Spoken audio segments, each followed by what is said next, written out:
మంగళగిరి నియోజకవర్గంలో ఎన్నికల కౌంటింగ్ దగ్గర పడుతున్న కొద్దీ ఈ ప్రాంతంలో పోలీసులు విస్తృత తనిఖీలు ముమ్మరం చేశారు.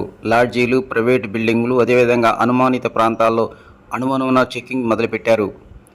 ఎన్నికల రోజు కానీ ఆ తర్వాత రోజు కానీ ఎలాంటి విజయోత్సవాలకి అనుమతి లేదని, ఆ రోజు బాణసంచార కాల్చినట్టుగా కానీ వేరే కార్యకలాపాలు కనుక రోడ్డు మీదకి వచ్చేసినట్లయితే కఠినమైన చర్యలు ఉంటాయని పోలీసులు తెలిపారు.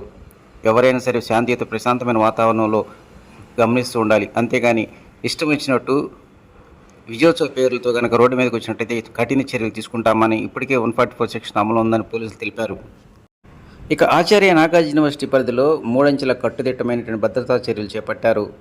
యూనివర్సిటీ క్యాంపస్ లోపల ఈవీఎంలు స్ట్రాంగ్ రూమ్లో భద్రపరిచిన నేపథ్యంలోనే ఎలాంటి ఇబ్బందులు లేకుండా కట్టుదిట్టమైన భద్రతా చర్యలు చేపట్టారు. చెము చిట్టుకుమన్న పసిగట్టేటువంటి యంత్రాంగంతో నిత్యం కాపలా కాస్తూ